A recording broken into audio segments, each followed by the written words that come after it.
So we were just editing the video and I noticed I didn't actually vlog anything throughout the day. So I'll give you a bit of a recap of what happened. So back when this game happened, it was super stormy. Some of you in the UK I remember Storm Dara, whatever his name was.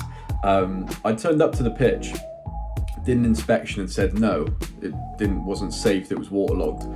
But then they said, well, ref, there's a council pitch up the road. We think we can get on that. Can we go and check? So we drove to another venue. We checked the pitch and it was totally fine. However, it got a lot worse once the game started, which you'll see in the recap. But yes, all good in the end. We met the manager, called it off, found a different pitch, played it. And so yeah, that's how it happened. But enjoy the review. We'll be back to more of a full vlog style next week. I presumed the game was going to be called off, so I didn't vlog, and that was my mistake. But yes, thanks guys for watching, enjoy the review, and yeah, I'll see you next week when we're back with another normal vlog.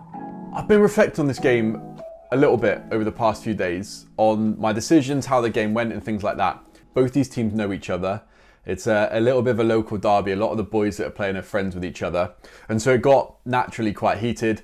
The pitch was shocking, the weather was terrible, and we had some tough decisions to make. So all of that coming together makes it a very, very tough game. I think for this, I'm going to highlight some of the things that I did well and some of the things I didn't do so well, things I need to improve on. And there were definitely plenty of things where I made mistakes on today, and we'll run through them. Thankfully, I don't think any of them changed the game. But if I want to progress higher through these levels of refereeing, these are things I absolutely need to get right. Anyway, let's start with a positive. A well-played advantage. We're about 2 minutes into the game, and if I have the opportunity to play an advantage, I always do, because I think it sets a good tone for the game.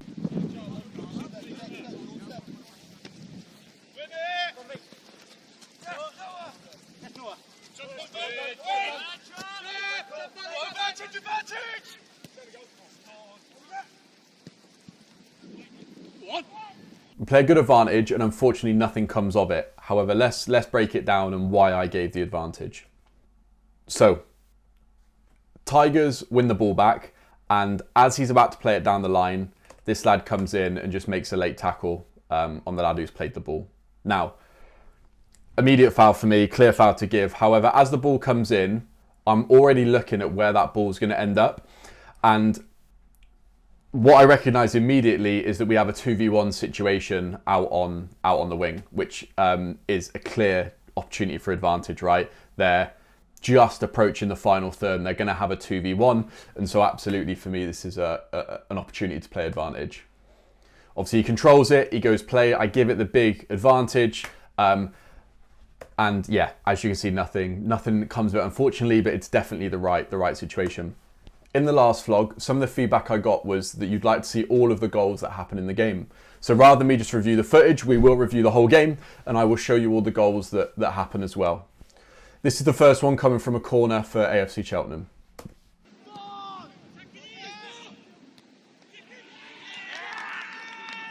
So it's a lovely headed goal, back across the keeper into the back of the net. Some things to note from my perspective is where I stand from corners. It's something I'm working on. Depending on how they set up, it can be quite hard to get a view of what's happening. So I found myself on this back edge of the D is kind of where I can get a good view of what's happening. So yeah, but if anyone's got any tips on where they think I should be standing from these situations, please let me know. But at the moment I've been opting, around that D area. Here we have our first decision of the game. We've had a couple of tiny little fouls that weren't worth including, but here we have a big decision to make.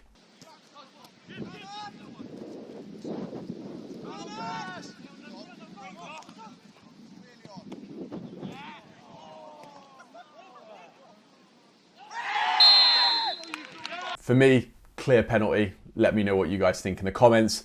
The linesman was certain that the goalkeeper made contact with the ball. However, for me, he has just missed it and just made contact with the player. Some people here were asking for a yellow card. For me, I didn't feel the need to give one, and I'll explain why. When that ball comes in, let's say, here, and he takes that touch, for me, it's a poor touch, and he doesn't have an immediate, and his body is facing now away from goal as he takes a second touch. and there's not really an immediate opportunity for him to score. So as he takes that touch and Hoops brings him down, for me, it's just a careless foul. There's not an immediate opportunity to score. There's not much force in the tackle. So for me, it's not a reckless challenge. So for me, it's just a regular foul, and because it's in the penalty area, we give a penalty. One thing I'd like to improve on this situation is, as this ball comes through, obviously I recognise now that this is a 1v1 situation, and I don't really, if you notice, I'm not really sprinting in. Now the pitch was very boggy. I definitely didn't feel like I could move as quick as I can, but I'm definitely not making an effort to get close enough to play. If anything, like what happened. Obviously Hoops makes a great save. I'm still jogging in, but as this foul happens, I'm still way outside the area. So I'm still at least 20 yards away. Really, I don't want to be any more than 10, 15 yards away. So I should be busting a gut into here of where this, where the Tigers number 8 is. And I think that would give me a much more credible position to make the decision. Thankfully, we made the correct one, but making that effort to get closer in these situations will definitely help me and give me more credibility when big decisions happen.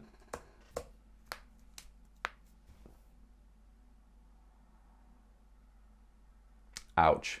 Not one that Noah will want to watch back, but you guys want to see it all, so here we are seeing it all. Not the best penalty in the world. I'm sure Hoops, the keeper, will be happy that nothing came of it. So here we have the second goal. Let's take a look.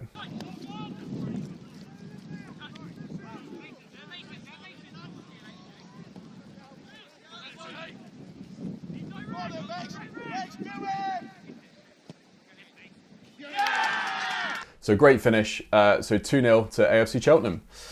Let's have a look at me. What could I be improving? So the ball comes right from the defensive penalty area, right back in the corner. And it's a long ball played up, and suddenly we have a 3v2 situation. Now, I noticed that he's going to play the ball, so I can't sprint up into this area here, as obviously I'd be obstructing him. So we have to wait till the ball is played, which we do. But it's the same story really as the penalty. I really need to be sprinting into this area here so that I'm a bit more credible when it comes to if there's a foul made. Thankfully, again, it's a great strike and a great finish and nothing happens, but I think I still need to be a little bit closer to play. So here's where I make my first mistake of the game. Let's take a look. 15 has just come onto the pitch. He was the assistant referee before, now he's just come on. As the ball comes in, obviously the 3 controls it and he tries to win it and commits a foul, right? But I think there's advantage, he can still play in. The number 3, Cole, is a good player. I know this because I was, friends with his brother, and he used to be at the academy at Bristol City, things like that. So he's a good player. So I know that he's got the ability to advance on after this. However, from the angle I'm stood here, it looks like he tries to win the ball, but clearly he just boots him. Like, he literally just kicks him in the leg. I don't think there's any intent to play the ball there. Just to note, I do have a word with him afterwards, because as I was thinking about what I'd seen, I think it registered to me that actually I don't think he really did try to win the ball, but I wasn't certain. So I just had a word to say, look, mate, you've just come on the pitch. Let's not do anything silly. That was borderline, be careful. Something along those lines. So here we have the 3rd goal of the game.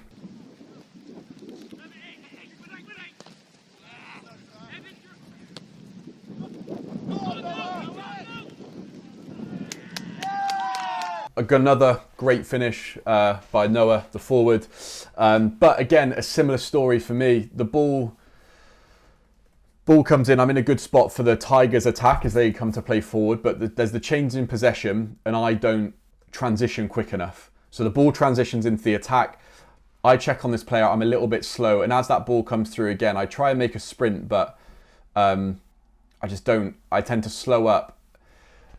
You know what it is? I tend to slow up as something's about to happen. So as 2 players come to me, I kind of slow up, and I think it's because I want to get a good picture of what's happening. But again, man, I'm way too far away. Like, they're in the box and I'm, 30 yards away? It's just not good enough. Thankfully, again, nothing happens. It's a great finish from Noah, but If a tackle did happen between Noah and the keeper after that's already happened, I'd have been too far away. And this just seems to be a theme of this game. So, man, it's something I definitely need to work on. So here we have our first yellow card.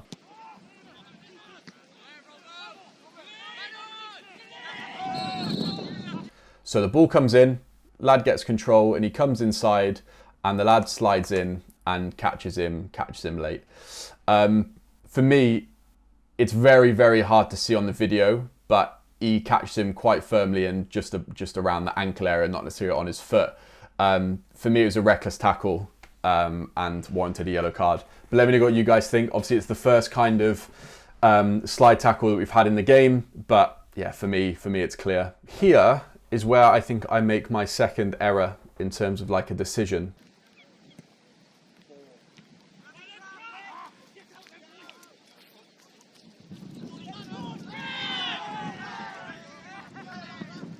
We have a corner, the ball breaks, and we have this situation between the 10 and the 4. The 10 dives in, and as you can see, leaves the ground, and he's showing studs. The difficult for me is at this point, I know he's attempted a slide tackle, but I'm blocked off by these two players here. So I didn't get a clear view on him leaving the ground. So I know that this lad's dodged the tackle, and I play advantage because, you know, there's still an opportunity for the attack. You know, we've got a 4v4 here, and their striker's very, very quick. Unfortunately, he runs the ball out of play. And so in my mind, I can't give a yellow for stopping the attack because I've given the advantage, which is absolutely correct by law. If you give an advantage after a tackle has happened for stopping an attack and they go forward, you can't then book him for stopping the attack because the attack has now taken place. However, for me, this tackle isn't necessarily just stopping an attack. It's a reckless challenge, which by default is a yellow card. So he's dived in, he's left the floor, he's showing studs. It's a dangerous tackle, and it definitely warrants a yellow card for me. Here we have our first major, I guess, decision of the game. I think we had the right outcome in the end, but the process is something I need to work on. This is the first game I've ever had where I've had to give a decision for Dogzo, so denial of an obvious goal scoring opportunity.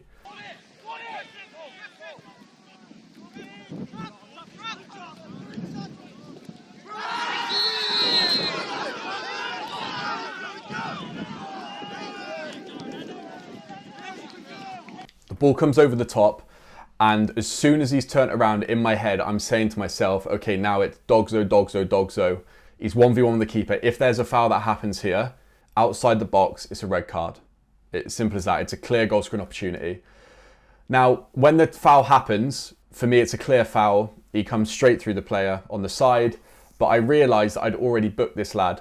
At the time, when the tackle happened, I actually wasn't 100% sure whether it was inside or outside the box. And I know it's clear from the camera, but these lines, they're not particularly visible when you're pitch level.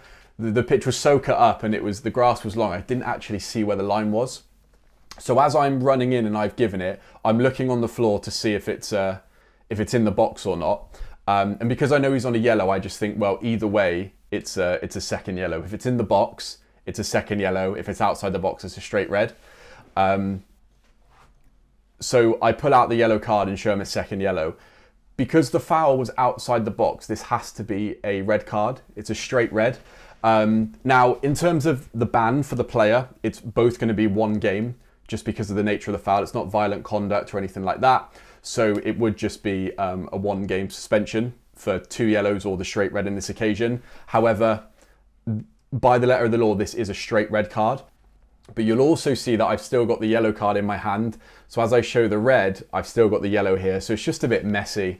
In the grand scheme of things, it doesn't really matter. But again, if I want to move up the levels, these sorts of things are incredibly important, as this could be very confusing for fans, for the crowd, for other players. So I absolutely need to get this process right. So here we have a decision regarding the club assistant. Let's take a look. Ball comes in from a throw-in, and it's, miscontrolled or cleared out to the edge of the box.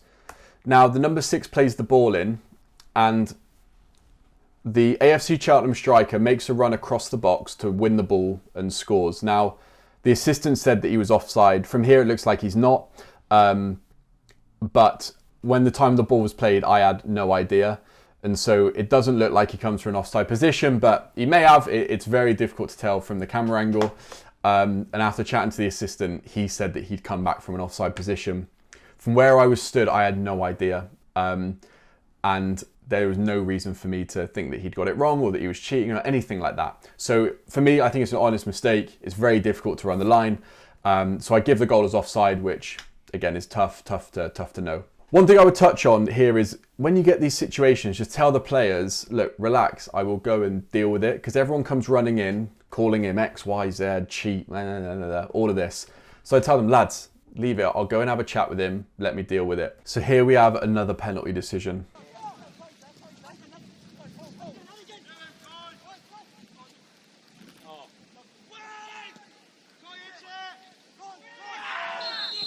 For me, it was as clear as day from where I was stood. He takes the touch, the lad makes a slide tackle, brings him down.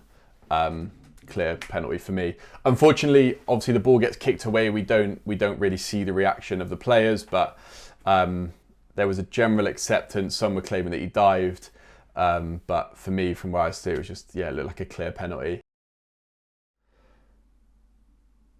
It gets saved and the rebound is missed. I could not believe it.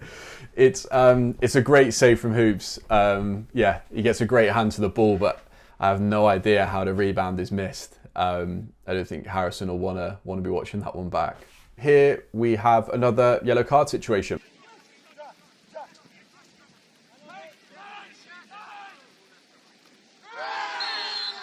For me, it's a simple yellow. It's a cynical foul. He slid in. He's brought him down to stop him on the attack, and so it's clear for me. One thing to note is, I don't know if you can tell, but on the camera, the rain is lashing down here and the pitch is getting terrible. So we had a few of these challenges start to go in, because who doesn't love slide tackling on a muddy pitch, right? So I wanted to kind of slow the game down. Usually with a foul like this, I would show the yellow pretty quickly and write it down, but I wanted to just slow the temperature of the game down and have a word so we could, just relax a little bit. So that's why I keep him in whilst I note it all down, then I show him the yellow. This is a great habit to get into, I think, when you're a new referee, so that you make sure you document all the right information. So the time, who the player was, and why you've given him the yellow card, the code. So for this one, it goes down as C1, reckless play. I think it was a reckless tackle, and we carry on. Here, I think, is the toughest decision of the game for me, and one that I am unsure whether I missed and is still not conclusive from the video.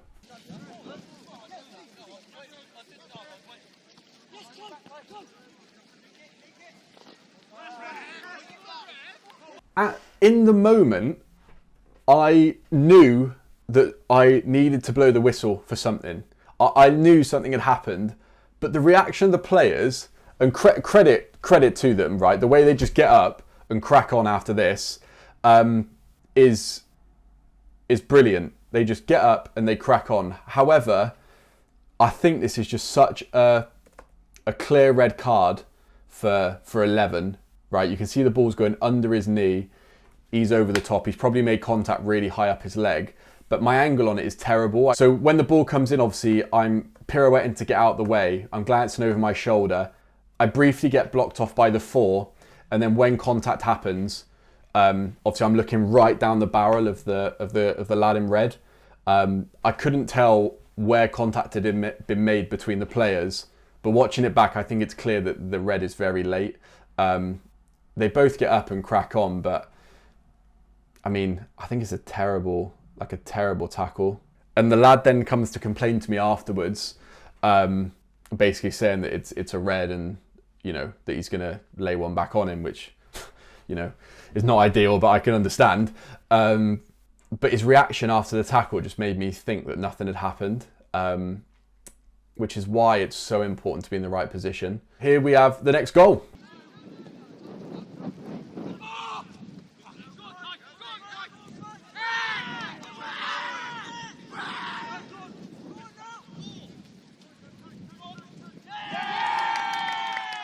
Great finish coming through. only really one or two things to note. Again, position, I think I'm a little bit too far away. And equally, I need to think about what would I have done if that tackle have been made there. Do you think that would have been a red card? Do you think that he's through on goal, or do you think these lads are covering defenders? Let me know what you think. But I was trying to play this in my head. Okay, what am I going to do if he brings him down here? Thankfully, I don't have to. Noah goes through, lovely finish, and I think that is 4-0. So here we have the first goal for Cheltenham Tigers.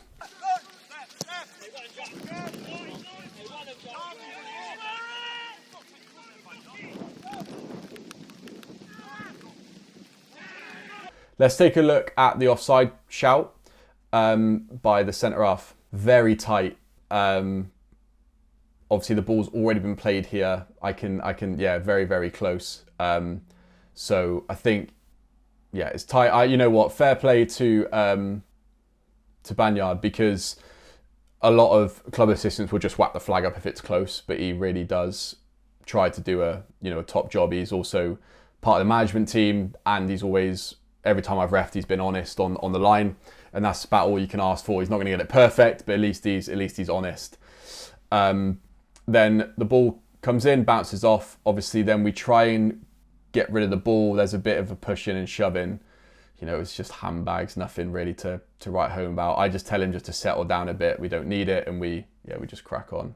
So here we have a situation where me and the assistant give a different decision. Let's have a look.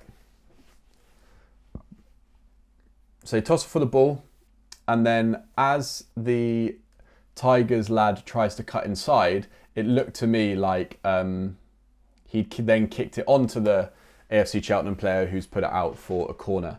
So I gave a corner. I think I was correct. Obviously the assistant's given a goal kick, but I believe it's a corner, so we're going with a corner. And typically it leads to a goal. Ball comes in, great header, 4-2. I was asking if a comeback was on the cards, and unfortunately, it's not. Everyone's tired. AFC Cheltenham are on the break. They play it through to Noah, who goes through, and slots it in to seal the deal. We blow for full time. That's the end of the game, and yeah, that's that. I hope you guys enjoyed the video. We had lots of handshakes after the game, which is always nice. Some good comments. We handled what I think was a really tough game relatively well. Was it the perfect game? No. Did I make mistakes? Yes. But did we keep the occasion under wraps and prevent anything boiling over? Yeah, we did. And sometimes a grassroots referee, that's pretty much what I aspire. Can we get through the game without anyone getting seriously hurt, without it kicking off, without people making sure people enjoy their day? And we did that. So I hope you guys enjoyed the video. If somehow you've made it this far, please leave a like and subscribe. It really helps us with the channel and get more reach, and we can bring bigger and better videos. I've got some really cool things planned for this channel. And if these videos can start getting some traction, I will definitely start to invest more and more in the videos. But thank you so much for your support. I hope you've enjoyed this weekly vlog. And as always, we'll be back next Sunday. Thank you guys. Bye-bye.